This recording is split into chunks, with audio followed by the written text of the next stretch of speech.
नागपुर के बेलतरोडी थाना क्षेत्र में एक घर चोरी का मामला सुलझा है। घटना नरेंद्र नगर स्थित बालपांडे लेआउट में बताई जा रही है। फरियादी अश्विन कड़ू की शिकायत पर अज्ञात आरोपी के खिलाफ केस दर्ज किया गया था। जांच के दौरान बेलतरोडी पुलिस को मिले सीसीटीवी फुटेज और गुप्त जानकारी के आधार पर डीबी टीम ने आरोपी महेंद्र उर्फ मंगेश सहारे को गिरफ्तार किया। आरोपी से चोरी का मुद्देमाल बरामद कर लिया गया है। यह पूरी कार्रवाई वरिष्ठ अधिकारियों के मार्गदर्शन में बेलतरोडी पुलिस टीम द्वारा अंजाम दी गई। पोलीस स्टेशन बेलतरोडी या ठिकाणी दिनांक 20/5/2025 रोजी 305 ब्रॅकेटमध्ये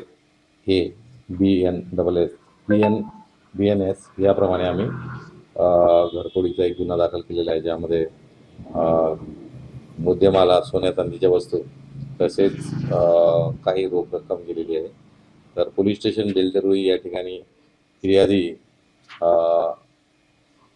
अश्विन सुरेशराव खडू वय 23 वर्ष बालपांडे लेआउट नरेंद्रनगर यांनी पोलीस स्टेशनला तक्रार दिली होती। तक्रार त्वरित नोंद केली, त्यानुसार तो तपास डीबी पथक अधिकारी API कांडुरे यांच्याकडे देण्यात आलेला होता आणि त्यामध्ये त्वरित API कांडुरे सह सुहास सिंगने यांनी गोपनीय माहितीवरून आरोपी निष्पन्न केला। त्याचबरोबर हा आरोपी जो आहे यावर यापूर्वी सुद्धा घरफोडीचे गुन्हे आहेत।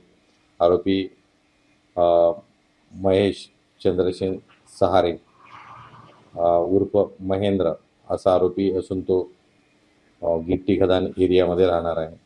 यामधील आरोपीकडून आम्ही मुद्देमाल उघडकीस आणलेला आहे। त्याचबरोबर यामध्ये दुसरा आरोपी सुद्धा आहे, ज्याचा या गुन्ह्यामध्ये समावेश आहे। सध्या दुसरा आरोपी हा मध्यवर्ती कारागृह नागपूर शहर येथे आहे। त्याला आम्ही ताब्यात घेण्याची प्रोसेस करत आहोत। गुन्हा उघडकीस आला असून यामध्ये सर्व मुद्देमाल हस्तगत करण्यात आलेला आहे।